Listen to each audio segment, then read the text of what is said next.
رسول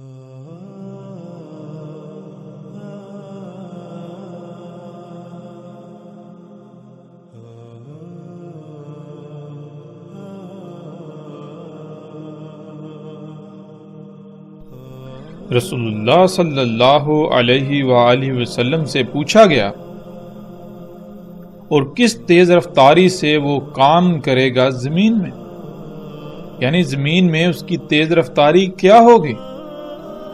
تو رسول اللہ صلی اللہ علیہ وآلہ وسلم نے جواب دیا، جیسے غیث، وہ بھی اس کے لیے ناکافی ہوگا جیسے وہ بارش جسے دھکیلتی ہے پیچھے سے ہوا۔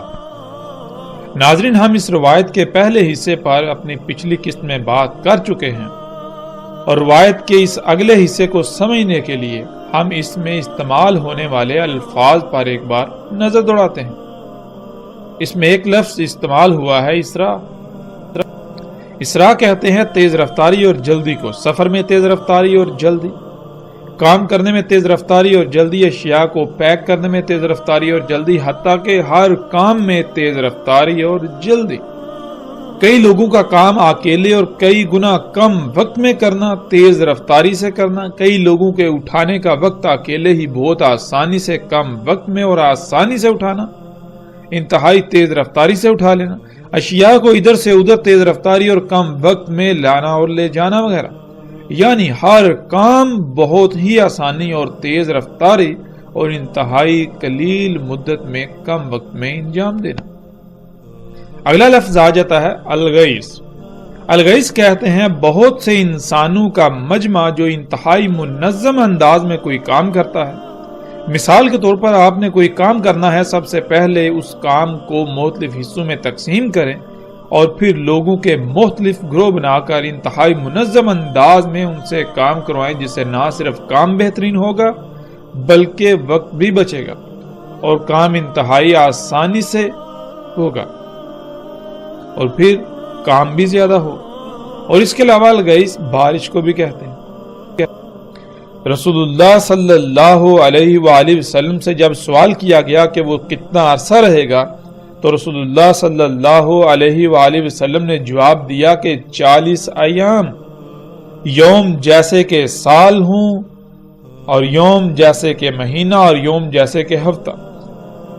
یعنی اس سوال کا جواب ملنے کے بعد انہوں نے پھر سوال کیا کہ کیا اس یوم یعنی جو سال، مہینے اور ہفتے کے برابر ایام ہوں گے، ان میں ایک ہی یوم کی صلاۃ کافی ہوگی؟ جس کے جواب میں رسول اللہ صلی اللہ علیہ وآلہ وسلم نے کہا کہ اس کے لیے پورا حساب کتاب لگا لینا جو قدر میں ہے۔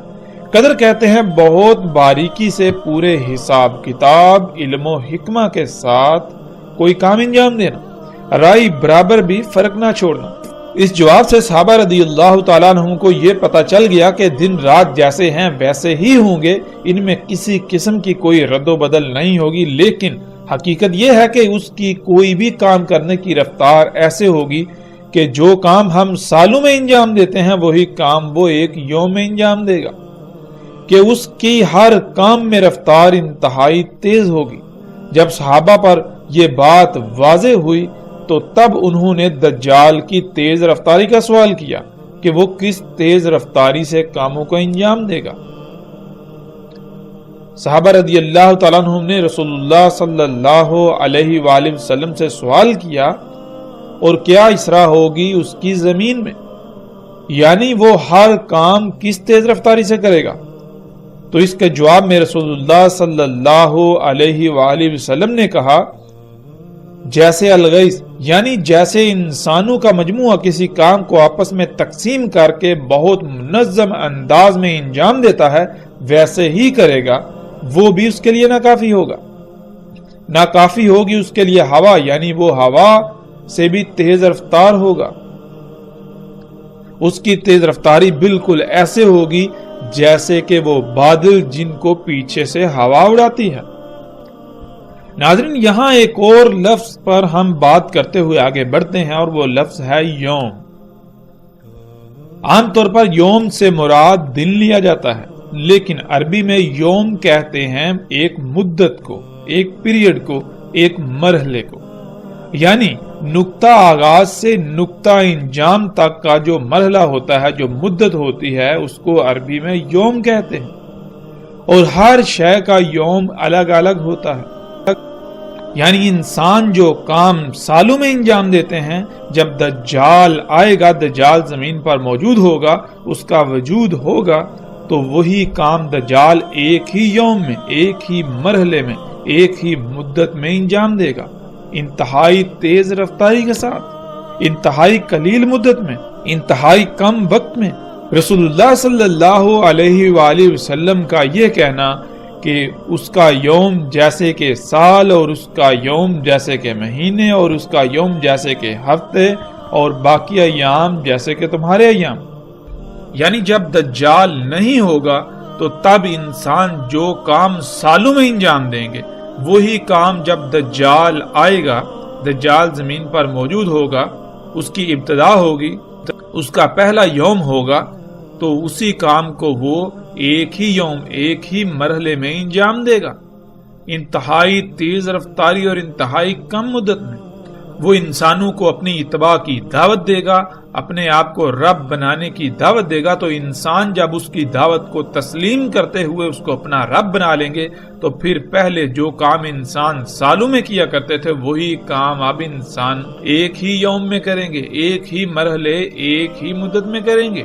یعنی انسانوں کی رفتار دجال کو رب بنا لینے سے تیز ہو جائے گی، اور دجال اسی پر اکتفا نہیں کرے گا، بلکہ اس میں مزید جدت آئے گی۔ اس کا اگلا یوم، اس کا اگلا پیریڈ، اگلا مرحلہ یہ ہوگا کہ جب انسان اس کو رب بنانے کے باوجود جو کام مہینوں میں کریں گے، دجال اسی کام کو ایک یوم میں کرے گا۔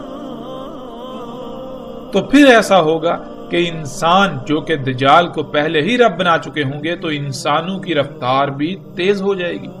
تو جو کام وہ پہلے انتہائی تیز رفتاری کے باوجود مہینوں میں کرتے تھے، پھر ان کی رفتار مزید بڑھنے سے وہی کام وہ ایک ہی یوم میں کرنا شروع کر دیں گے، اور دجال اسی پر اکتفا نہیں کرے گا، یعنی دجال کا اگلا یوم آئے گا، دجال کا اگلا مرحلہ آئے گا۔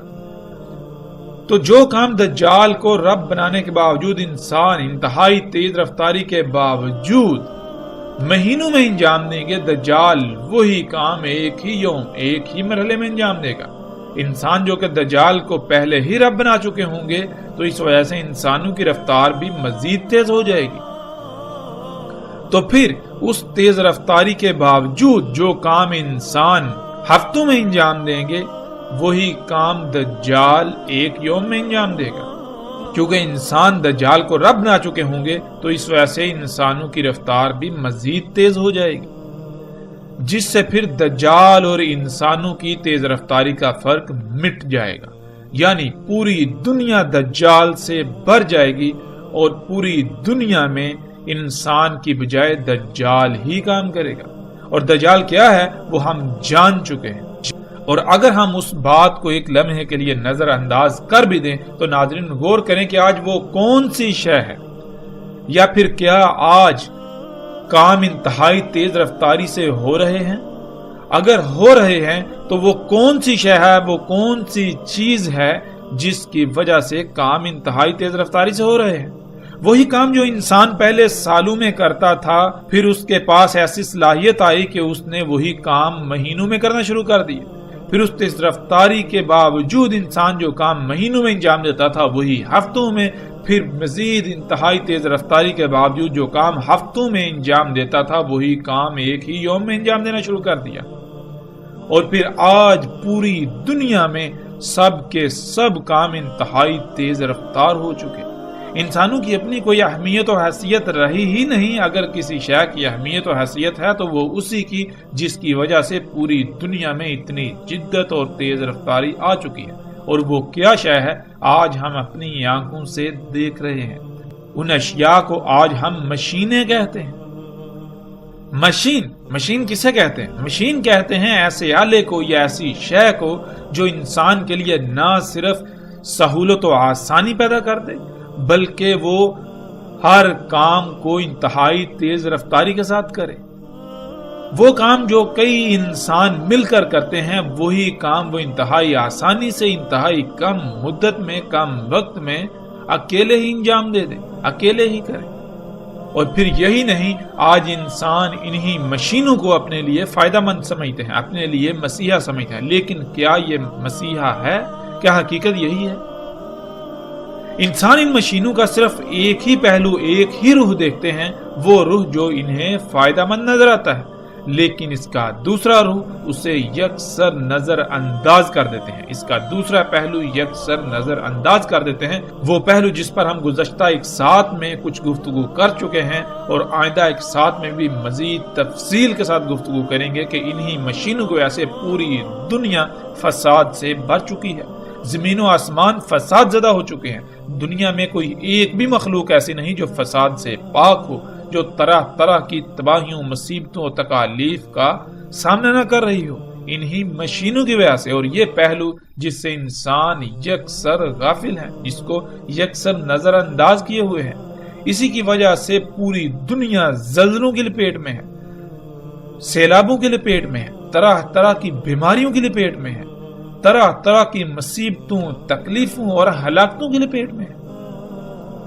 اس کے باوجود انسان اسے اپنے لیے مسیحا سمجھتے ہیں۔ اور ناظرین، آج ہم دیکھیں کہ کیا انہی مشینوں کی وجہ سے ہر کام انتہائی تیز رفتاری اور کم وقت میں نہیں ہو رہا؟ وہ کون ہے جو ہر کام کو انتہائی تیز رفتاری اور کم وقت میں اور بہت ہی آسانی سے کر رہا ہے؟ وہ یہی مشینیں ہیں، وہ یہی انسان کی ایجادات ہیں، انسان کے اپنے ہی ہاتھوں سے خلق کردہ مخلوقات ہیں، جن کو اس نے اللہ کے مقابلے پر اپنے لیے خلق کیا، جن کو وہ اپنے لیے مسیحا سمجھتا ہے، جن کو وہ اپنے لیے فائدہ مند سمجھتا ہے۔ وہ کون سی اشیاء ہیں جن کی رفتار ان بادلوں سے بھی تیز ہے جن کو پیچھے سے ہوا دھکیلتی ہے؟ جب آپ غور کریں تو بالکل یہی مشینیں جو بالکل بادلوں کی طرح اڑتی ہیں، ان بادلوں کی طرح جن کو پیچھے سے ہوا دھکیلتی ہے۔ یہ مشینیں یعنی جہاز جب یہ اڑتے ہیں تو بالکل اسی طرح جیسے کہ بادل اڑتے ہیں، گرجتے ہوئے۔ پھر ان کو پیچھے سے کون دھکیلتا ہے؟ ان کو جیسے بادلوں کو پیچھے سے ہوا دھکیلتی ہے، بالکل اسی طرح ان مشینوں کو، ان جہازوں کو پیچھے سے ہوا دھکیلتی ہے، جس کی وجہ سے یہ آگے سفر کرتے ہیں۔ یہ انتہائی غیر معمولی الفاظ جو محمد علیہ السلام نے، رسول اللہ صلی اللہ علیہ وآلہ وسلم نے استعمال کیے، یہ دہلا دینے والے ہیں، یہ آج چونکا دینے والے ہیں۔ کیا کبھی ہم نے محمد رسول اللہ صلی اللہ علیہ وآلہ وسلم کے ان الفاظ میں غور کیا؟ ناظرین، یہاں ہم ایک اور پہلو پر بات کرتے ہوئے آگے بڑھتے ہیں، جو پہلو دنیا میں انسانوں کی اکثریت کے نزدیک عقیدے اور نظریے کی حیثیت رکھتا ہے۔ وہ یہ کہ وہ یہ سمجھتے ہیں اور پوری دنیا میں یہ پھیلا دیا گیا کہ دجال کا جو یوم سالوں جیسا ہوگا یا سال جیسا ہوگا، وہ اس وجہ سے ہوگا کہ دن رات اتنے بڑے ہو جائیں گے، کہ دن اتنا بڑا، اتنا لمبا ہو جائے گا کہ وہ 24 گھنٹے کی بجائے ایک سال میں مکمل ہوگا۔ یعنی جب سورج طلوع ہوگا تو اس کو غروب ہوتے ہوتے یا سورج کو ایک چکر مکمل کرتے ہوئے، ایک دن اور رات مکمل ہوتے ہوئے ایک سال جتنا عرصہ گزر جائے گا۔ پھر اسی طرح رفتار کم ہوگی تو مہینے میں، اور مزید کم ہوگی تو ہفتے میں، پھر مزید کم ہوگی تو زمین کی پھر وہی رفتار، یعنی پھر دن رات 24 گھنٹے کے ہو جائیں گے۔ لیکن کیا اس میں کسی قسم کی کوئی حقیقت ہے؟ جب ہم غور کریں تو اس میں نہ صرف حقیقت کا شائبہ تک نہیں، بلکہ یہ بات، یہ نظریہ، یہ عقیدہ انتہائی احمقانہ اور جاہلانہ ہے۔ پہلے ان لوگوں کا نظریہ یہ تھا کہ سورج زمین کے گرد گھومتا ہے اور سورج کی رفتار کم ہونے کی وجہ سے زمین پر ایک یوم سال جیسے ہو جائے گا، پھر سورج کی رفتار بڑھے گی تو ایک یوم مہینے جیسا، پھر مزید بڑھے گی تو ایک یوم جو ہے وہ ہفتے جیسا، پھر مزید رفتار بڑھے گی تو زمین پر جیسے پہلے 24 گھنٹے کے ایام ہوتے تھے ویسے ہی ہو جائیں گے۔ لیکن جب ان پر یہ حقیقت واضح ہوئی، یہ راز کھلا کہ سورج تو گھومتا ہی نہیں بلکہ زمین سورج کے گرد گھوم رہی ہے. تو پھر انہوں نے یہ نظریہ اپنایا, یہ نظریہ گڑا, یہ بات پھیلائی کہ زمین جو ہے اس کی رفتار انتہائی کم ہو جائے گی, جس وجہ سے ایک دن اتنا لمبا ہو جائے گا جیسے کہ سال ہو. پھر اس کی رفتار میں تھوڑی تیزی آئے گی تو پھر ایک یوم یعنی ایک دن ایک مہینے جتنا لمبا ہو جائے گا. پھر مزید زمین کی رفتار بڑھے گی تو وقت سکڑے گا, جس سے پھر ایک دن ایک یوم ہفتے جیسے ہو جائے گا. پھر زمین واپس اپنی اسی رفتار پر آ جائے گی جیسے وہ پہلے تھی, جس وجہ سے باقی ایام پھر اسی طرح گزریں گے جیسے کہ 24 گھنٹے کے ہوتے ہیں. تو ایسا نظریہ و عقیدہ انتہائی جاہلانہ ہے جس کی کوئی بنیاد ہی نہیں ہے.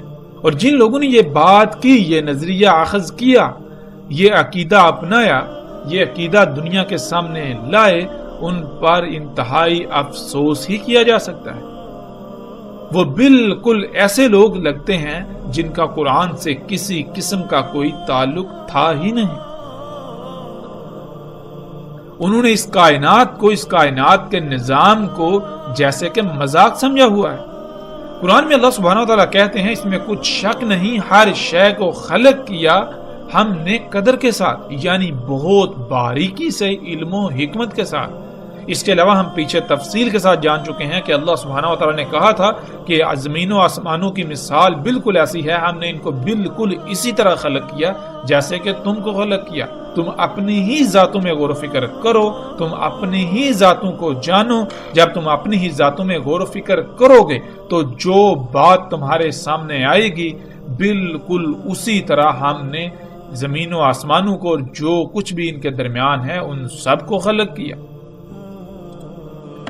تو جب ہم اپنی ہی ذاتوں میں غور و فکر کریں, جو کہ پیچھے تفصیل کے ساتھ گزر چکا ہے پچھلی اقساط میں, جب ہم اپنی ہی ذاتوں میں غور و فکر کریں تو ہمیں اپنی ہی ذاتوں میں ایک انتہائی غیر معمولی میزان ملتا ہے, توازن ملتا ہے.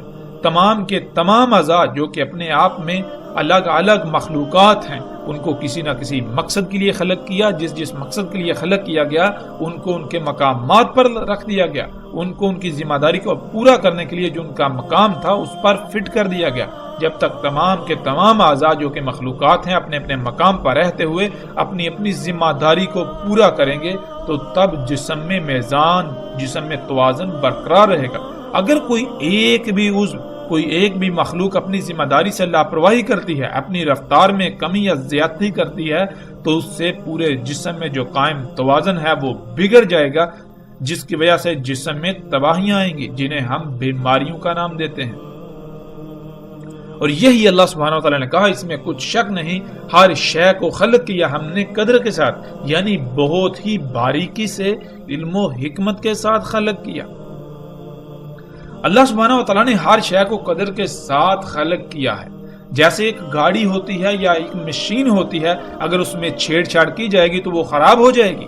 جیسے انسان اپنی ہی ذات کو لے لے, انتہائی پیچیدہ ترین تخلیق ہے, تمام کے تمام اعضاء کو بہت باریک بینی اور علم و حکمت سے خلق کیا گیا, خلق کر کے انہیں ان کے مقام پر لگا دیا گیا. اگر ان کے مقام میں تبدیلی کی جائے گی, یعنی اگر جسم سے خون نکال لیا جائے تو کیا ہوگا, دل نکال لیا جائے تو کیا ہوگا, اسی طرح جسم میں کوئی بھی تبدیلی کی جائے جو اس نقشے میں نہ ہو, جس نقشے کے مطابق انسان کو اللہ سبحانہ وتعالی نے خلق کیا, تو جسم کا نظام بگڑ جائے گا, جسم کا توازن بگڑ جائے گا اور خرابیوں یعنی بیماریوں کا شکار ہو کر بڑی تباہی یعنی موت کا شکار ہو جائے گا. بالکل اسی طرح اللہ سبحانہ وتعالی نے آسمانوں اور زمینوں اور جو کچھ بھی ان کے درمیان ہے ان کو خلق کیا. یہ سب کچھ تب تک ٹھیک رہے گا جب تک ہر شے فطرت پر رہے گی, یعنی ہر شے اسی مقام پر, اسی رفتار پر رہے گی, اسی ذمہ داری کو ہر لحاظ سے مکمل طور پر پورا کرے گی جس پر اللہ سبحانہ وتعالی نے انہیں لگا دیا ہوا ہے, جس پر اللہ سبحانہ وتعالی نے انہیں قائم کیا ہوا ہے. اگر کسی شے کو فطرت سے ہٹا دیا جائے گا, یعنی اللہ سبحانہ وتعالی کی مخلوقات میں تبدیلیاں کی جائیں گی, تو نظام بگڑ جائے گا, پھر تباہیاں ہی آئیں گی. پھر اسی طرح اللہ سبحانہ وتعالی سورہ روم کی آیت نمبر 30 میں کہتے ہیں, نہیں ہے تبدیلی اللہ کی خلق کے لیے, یعنی نہیں تبدیل کیا جا سکتا اللہ کی خلق کو. اللہ کی خلق تبدیلی کی متحمل ہے ہی نہیں. مطلب یہ کہ اگر آپ اللہ سبحانہ و تعالیٰ کی خلق جیسے اللہ سبحانہ و تعالیٰ نے کسی شے کو خلق کر دیا، اگر آپ اس میں کسی قسم کی تبدیلی کریں گے، اس میں کسی قسم کی رد و بدل کریں گے تو وہ شے ٹھیک نہیں رہے گی، اس میں توازن برقرار نہیں رہے گا، اس کا توازن بگڑ جائے گا، نتیجتاً وہ شے تباہی کے دہانے پر پہنچ جائے گی اور تباہ ہو جائے گی۔ اور پھر یہ بھی کہ اللہ سبحانہ و تعالیٰ اپنی سنت یعنی اپنی طریقے میں تبدیلی نہیں کرتا۔ اللہ سبحانہ و تعالیٰ نے تمام مخلوقات کو جیسے خلق کیا اور جس مقام پر رکھ دیا، جس لائن پر لگا دیا، اس میں رائی برابر بھی تبدیلی کی کوئی گنجائش نہیں۔ اللہ سبحانہ و تعالیٰ نے اپنی خلق میں تبدیلی کی گنجائش رکھی ہی نہیں۔ اللہ کی خلق تبدیلی کی متحمل ہے ہی نہیں۔ اگر تبدیلی کی جائے گی تو اللہ کی خلق پھر ٹھیک نہیں رہ سکتی، اس میں خرابیاں ہوں گی اور آخر کار وہ تباہ ہو جائے گی۔ اگر زمین اپنی رفتار میں ذرہ بھی کمی کرے تو پورے آسمان دنیا کا نظام بگڑ جائے گا، کیونکہ اللہ سبحانہ و تعالیٰ نے قرآن میں واضح کر دیا کہ اللہ سبحانہ و تعالیٰ نے میزان یعنی توازن قائم کیا ہوا ہے۔ جیسے گھڑی کی سیکنڈ والی سوئی کی رفتار کم یا زیادہ کر دی جائے تو اس سے منٹ اور گھنٹے کی سوئیاں بھی اسی رفتار سے تیز یا کم ہو جاتی ہیں، کیونکہ ان کا آپس میں بہت گہرا تعلق ہوتا ہے۔ بالکل اسی طرح ہمارا نظام شمسی اور اس کا ہماری کہکشاں سے، پھر ہماری کہکشاں کا پوری کائنات سے انتہائی گہرا تعلق ہے، انتہائی گہرا مضبوط مربوط ربط قائم ہے۔ اگر زمین اپنی رفتار میں کوئی رد و بدل کرتی ہے تو لامحالہ پورے آسمان دنیا، جس کا ہم ادراک بھی نہیں کر سکتے، کا توازن بگڑ جائے گا اور ہر شے تباہ ہو جائے گی، سیارے اور ستارے آپس میں ٹکرا جائیں گے۔ تو اس کے باوجود اگر کوئی انسان، اگر کوئی شخص ایسا عقیدہ و نظریہ رکھتا ہے کہ دن اتنا لمبا ہو جائے گا کہ سال جتنا لمبا ہو جائے گا، تو ایسے انسان کی عقل پر ماتم ہی کیا جا سکتا ہے۔ اور جب ہم قرآن میں غور و فکر کریں تو اللہ سبحانہ و تعالیٰ قرآن میں کیا کہتے ہیں؟ قرآن میں اللہ سبحانہ و تعالیٰ دیکھیں تو اس آیت میں کہتے ہیں، اور سلمان کے لیے ہوا، اس کا صبح کا جانا، صبح کا کام، صبح کا سفر 1 مہینے کا، اور واپسی شام کا جانا یا شام کا کام وغیرہ 1 مہینے کا۔ ناظرین، اس آیت میں جو الفاظ استعمال ہوئے ان میں 2 الفاظ ایسے ہیں جن کو جاننا بہت ضروری ہے، غدو اور رواح۔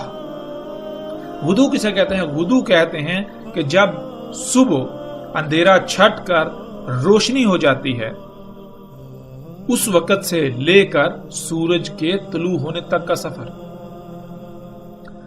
پھر اسی طرح رواح، رواح کہتے ہیں کہ سورج ڈھلنے سے لے کر، یعنی جب سورج ڈھل جاتا ہے اس کی روشنی بالکل مدھم پڑ جاتی ہے، زمین پر ٹھنڈک کا احساس ہونا شروع ہو جاتا ہے، اس وقت سے لے کر سورج کے غروب ہونے تک کا وقت۔ اگر پوری دنیا میں دیکھا جائے تو پوری دنیا میں جو زیادہ سے زیادہ غدو اور رواح بنتا ہے وہ 1 آدھے گھنٹے سے زیادہ وقت کا نہیں بنتا۔ اگر آپ زیادہ سے زیادہ چھلانگی لگائیں گے تو آپ 2 گھنٹے سے اوپر جا سکتے ہی نہیں۔ قرآن میں اللہ سبحانہ تعالیٰ کہتے ہیں کہ سلیمان علیہ السلام کا غدو 1 مہینے کا اور رواح 1 مہینے کا۔ سلیمان علیہ السلام کا دارالخلافہ اس جگہ پر تھا جسے آج دنیا اردن کے نام سے جانتی ہے۔ پوری دنیا میں غدو اور رواح کا وقت الگ الگ نکلتا ہے۔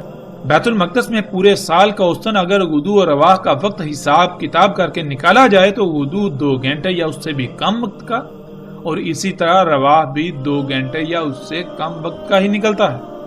یعنی سلیمان علیہ السلام کے 2 گھنٹے زمین پر باقی تمام انسانوں اور ہمارے 1 مہینے کے برابر تھے۔ یوں سلیمان علیہ السلام کا 1 یوم ہمارے 1 سال کے برابر تھا۔ اب ایسا ہرگز نہیں تھا کہ باقی انسانوں پر 1 سال مکمل ہو جاتا تو سلیمان علیہ السلام پر صرف 1 دن اور رات گزرتا، یا سلیمان علیہ السلام پر محض زیادہ سے زیادہ 2 گھنٹے گزرتے اور باقی انسانوں پر 1 مہینہ گزر جاتا، بلکہ سلیمان علیہ السلام کو اللہ سبحانہ و تعالیٰ نے جو اسباب دیے تھے، جو ٹیکنالوجی ان کے پاس تھی، اس ٹیکنالوجی سے سلیمان علیہ السلام ایک کام 1 یوم میں مکمل کر لیتے تھے، اور وہی کام باقی انسان 1 سال یا اس سے بھی زائد عرصے میں مکمل کر پاتے ہیں۔ جو کام ان اسباب کی وجہ سے سلیمان علیہ السلام محض زیادہ سے زیادہ 2 گھنٹے میں انجام دے لیتے تھے، پورا کر لیتے تھے، وہی کام باقی انسان 1 مہینے یا اس سے بھی زائد مدت میں پورا کرتے تھے۔ دن اور رات سلیمان علیہ السلام کے لیے بھی 24 گھنٹے کی ہی تھے جیسے کہ باقیوں کے لیے تھے۔ ناظرین، جیسے جیسے رفتار بڑھتی جاتی ہے وقت سکڑتا جاتا ہے، اور جیسے جیسے رفتار کم ہوتی ہے وقت لمبا ہوتا جاتا ہے۔ مثال کے طور پر اگر آپ پیدل کہیں جاتے ہیں اور آپ کو پیدل وہ سفر کرنے میں 1 مہینہ لگتا ہے، اب ایک دوسرا انسان وہ دجال کے گدھے پر یا اس دابے پر سوار ہو کر جاتا ہے تو وہ وہی سفر محض چند گھنٹوں میں یا چند منٹوں میں طے کر لے گا، تو اس کے چند گھنٹے آپ کے 1 مہینے کے برابر ہو گئے۔ جو کام آپ نے 1 مہینے میں کیا وہی کام اس دوسرے شخص نے محض چند گھنٹوں میں کر لیا۔ ناظرین، ایسا کیوں اور کیسے ہوا؟ آپ نے جو سفر کیا آپ کی رفتار بہت کم تھی، جس کی وجہ سے آپ کو منزل تک پہنچنے میں 1 مہینہ لگا۔ اگر آپ کی رفتار جو تھی اس سے بھی کم ہو جائے تو آپ کو پھر مزید اور زیادہ وقت لگے گا۔ آپ کی رفتار کم تھی جس وجہ سے آپ کو اتنا وقت لگا، لیکن آپ کی بجائے جو دوسرا شخص تھا، دوسرا انسان تھا جس نے دجال کے گدھے کو اختیار کیا، جس نے مشین کو اختیار کیا، وہ محض چند گھنٹوں میں وہی سفر طے کر گیا۔ اس لیے کیونکہ اس کی رفتار آپ سے کئی گنا زیادہ تھی۔ جیسے جیسے رفتار بڑھتی ہے وقت سکڑتا چلا جاتا ہے، اور اگر کسی انسان کے پاس ایسی ٹیکنالوجی ہو جس سے اس کی رفتار اتنی بڑھ جائے کہ جو وقت کی رفتار سے تجاوز کر جائے تو اس کے لیے وقت تھم جائے گا، وہ انسان کوئی بھی کام بغیر وقت کے گزرے کر سکے گا۔ ناظرین، اب ان سب حقائق کے باوجود اگر کوئی شخص پھر بھی یہ کہے کہ دجال کا جو یوم سال کے برابر ہوگا یا مہینے کے برابر یا ہفتے کے برابر ہوگا، وہ اس وجہ سے ہوگا کہ دن رات اتنا لمبے ہو جائیں گے، اور اگر پھر بھی اس سب کے باوجود یہ بات مان لی جائے تو پھر رسول اللہ صلی اللہ علیہ وآلہ وسلم نے یہ کیوں کہا کہ اس کا یوم تمہارے سال جیسا ہوگا؟ مطلب یہ کہ اس کا یوم الگ ہے، اس کے یوم کی کیلکولیشن حساب کتاب الگ ہے، اور تمہارے یوم تمہارے ایام کا حساب کتاب الگ ہے۔ تمہارے ایام کا حساب کتاب جو کہ یہ دن رات 24 گھنٹے کے ہیں یہ بھی موجود رہے گا، اور اس کا یوم بھی موجود ہوگا، دونوں موجود ہوں گے، اور دونوں کا آپس میں تقابل اگر کیا جائے تو اس کا یوم تمہارے 1 سال جیسا ہوگا۔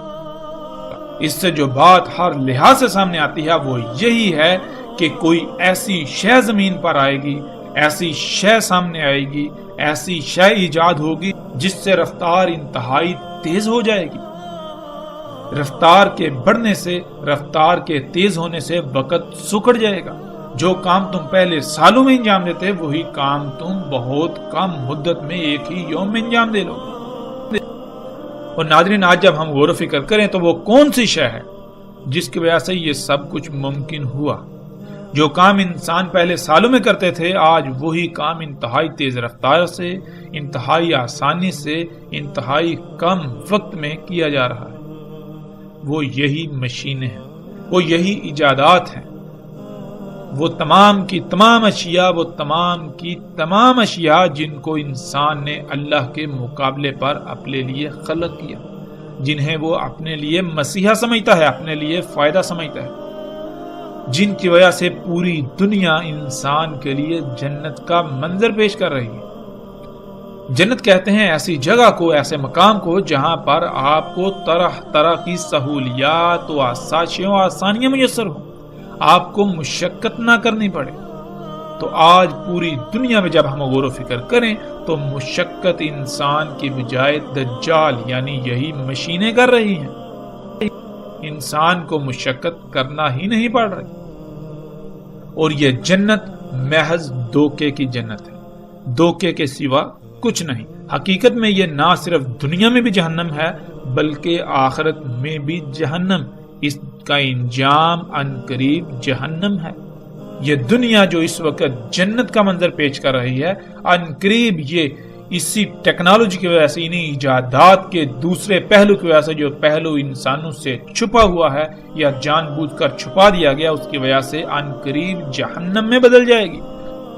ناظرین، اسی روایت کے اگلے حصے میں رسول اللہ صلی اللہ علیہ وآلہ وسلم نے کہا، پس آئے گا قوم پر یعنی لوگوں پر، پس انہیں دعوت دے گا یعنی کہ مجھے اپنا رب بناؤ، انسان کی انہی خلق کردہ طرح طرح کی اشیاء سے اپنی ضروریات پوری کرو، ان سے اپنی حاجات پوری کرو، انہی پر توکل کرو، اپنے تمام کاموں کے لیے، اپنے ہر عمل کے لیے انہی مشینوں پر، انہی ایجادات پر، انہی اشیاء پر انحصار کرو۔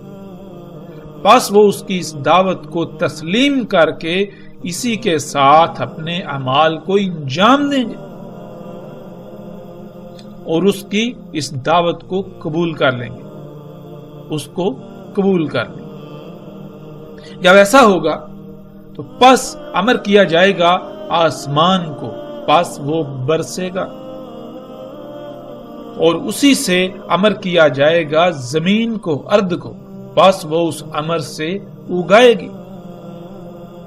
ناظرین، اس کی دعوت کیا ہے، کیسے دعوت دیتا ہے، اس کا ذکر دجال کے راس والی روایت میں گزر چکا، اور جو اس کی دعوت کو قبول کرتے ہیں یعنی اللہ پر توکل کے بجائے ٹیکنالوجی پر، انہی ایجادات پر، انہی اشیاء پر توکل کرتے ہیں، تو ان کے لیے آسمان کو کیسے حکم دیا جاتا ہے بارش کا اور کیسے برستی ہے، اس کا جواب جاننے کے لیے ہم پہلے ایک بنیادی بات کو سمجھ لیتے ہیں۔ اللہ سبحانہ و تعالیٰ نے قرآن میں، اپنی کتاب میں، جو کہ اللہ کی یہ کائنات ہے، اس میں بار بار غور و فکر کرنے کا حکم دیا، اپنی آیات میں بار بار غور و فکر کرنے کا حکم دیا، جو کہ اللہ کی تمام مخلوقات ہیں، اور قرآن کھول کھول کر یہ بات واضح کرتا ہے کہ آسمانوں اور زمینوں میں جو کچھ بھی ہے سب کا سب اللہ کی آیات ہیں، ان سب میں غور و فکر کرنے کا حکم دیتا ہے۔ جب تک ہم غور و فکر نہیں کریں گے تب تک ہم پر یہ واضح نہیں ہوگا کہ اگر دجال آسمان کو بارش برسانے کا حکم دے گا تو وہ کیسے دے گا، اور پھر جب ہمارے پاس علم نہیں ہوگا تو ہمارے لیے سوائے گمراہی کی اور کوئی راستہ نہیں ہوگا۔ ہم لاکھ یہ دعوے کریں کہ ہم دجال کی غلامی نہیں کریں گے، ہم اس کی غلامی کو اختیار کر لیں گے اور ہمیں اس کا علم بھی نہیں ہوگا۔ ہم اپنے خیالاتی اور تصوراتی دجال کے انتظار میں رہیں گے، لیکن حقیقت میں ہم دجال کو اپنا رب بنا چکے ہوں گے۔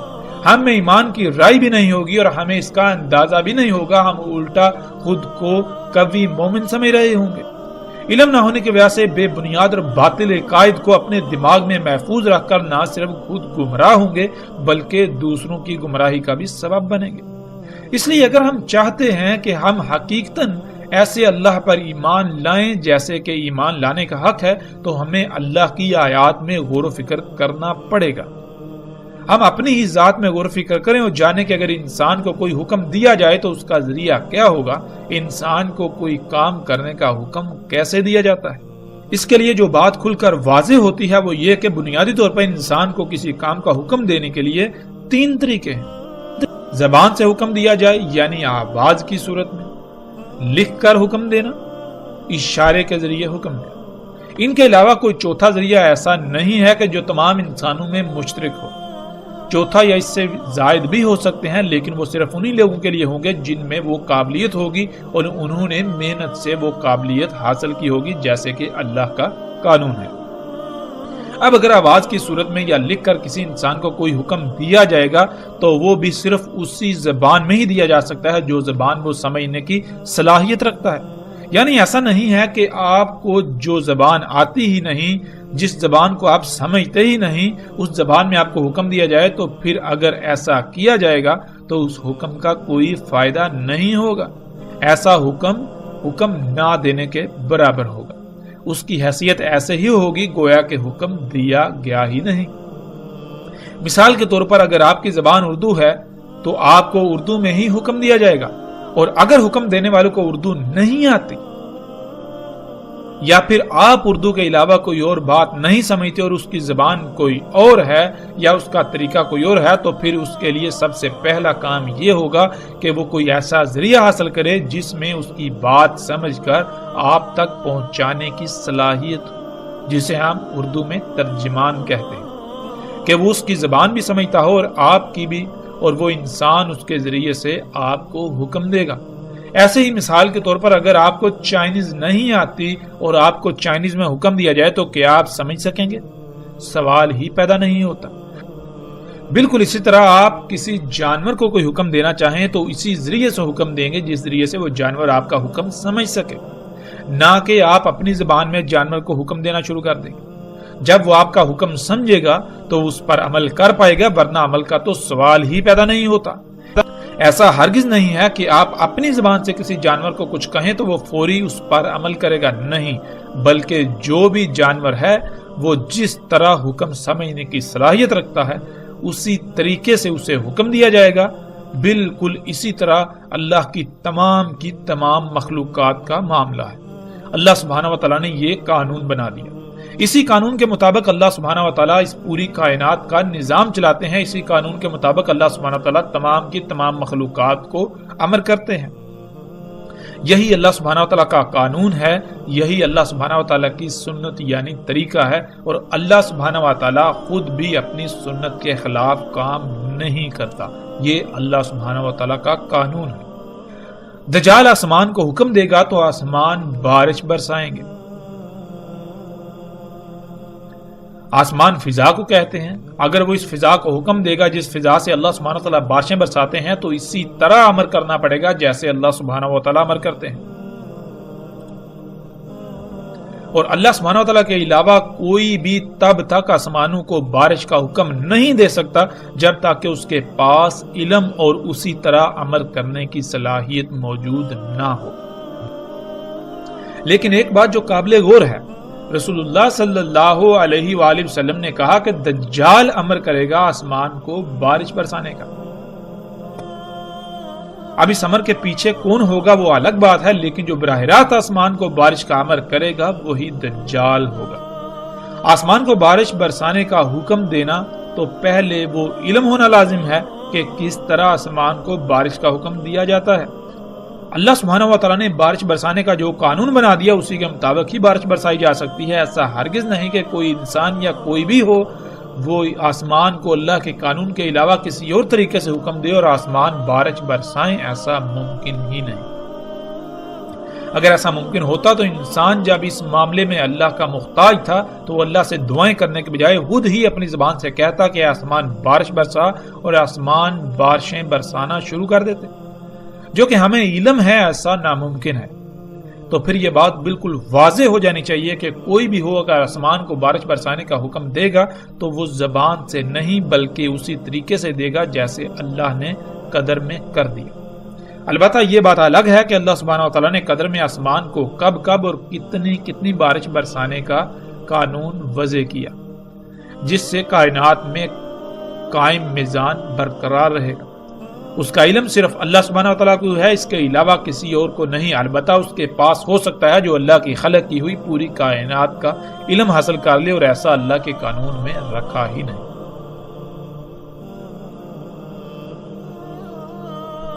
اب اللہ کے علاوہ جو کوئی بھی یہ صلاحیت حاصل کر لے گا جس سے بارشیں برسائی جا سکتی ہیں، تو جب وہ اپنی مرضی سے آسمان کو جب چاہے بارش برسانے کا حکم دے گا، امر کرے گا، تو اس سے ایسا قطعاً نہیں کہ کائنات میں کوئی خرابی نہ ہو۔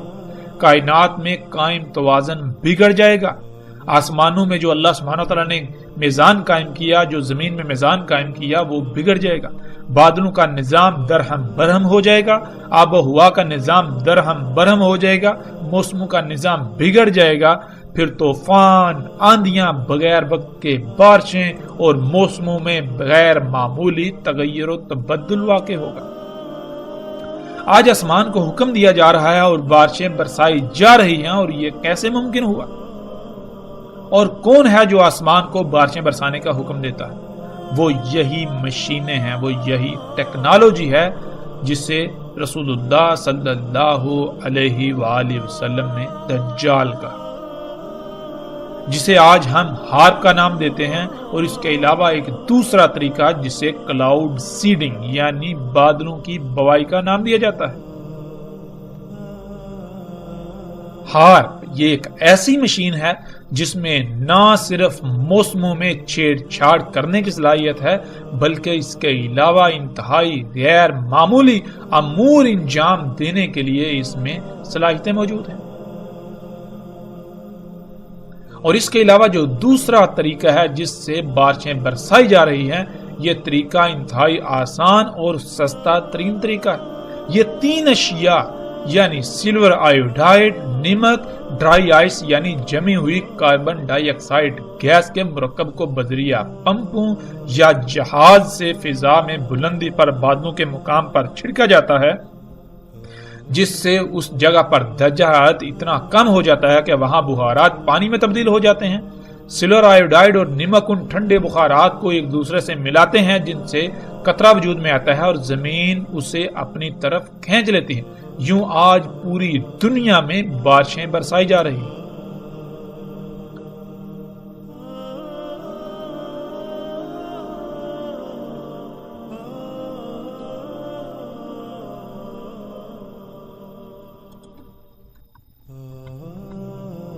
اور پھر رسول اللہ صلی اللہ علیہ وآلہ وسلم نے یہ بھی کہا تھا کہ زمین کو امر کرے گا پس وہ اگائے گی۔ تو پیچھے الحمدللہ ہم نے جان لیا کہ اللہ کی ہر خلق کو ویسے ہی حکم دیا جائے گا جیسے اللہ سبحانہ وتعالی نے قدر میں کیا ہے۔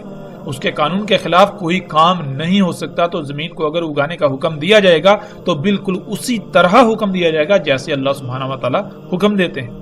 ایک تو اللہ سبحانہ وتعالی نے بیج کے ڈی این اے یعنی زمین کے اگانے کی تمام اشیاء کے بیجوں میں زمین کے لیے وہ حکم رکھ دیا، وہ معلومات رکھ دی، اور دوسرا اس کے علاوہ جو زمین میں ایسی صلاحیتیں رکھی ہیں جس سے زمین اگانے کے قابل ہوتی ہے، وہ اللہ سبحانہ وتعالی کا امر کہلاتا ہے جس سے زمین اگاتی ہے۔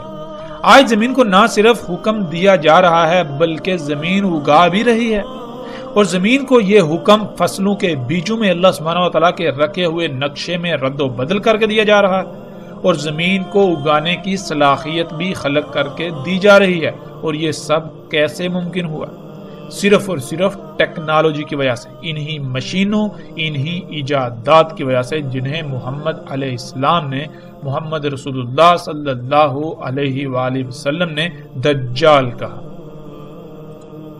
آج پوری دنیا میں زمین سے نباتات اگانے کے لیے زمین کو امر کیا جاتا ہے، اور جس سے امر کیا جاتا ہے وہ یہی ٹیکنالوجی ہے، یعنی جدید سائنسی ایجادات جنہیں ہم ایگریکلچر ٹیکنالوجی کا نام دیتے ہیں۔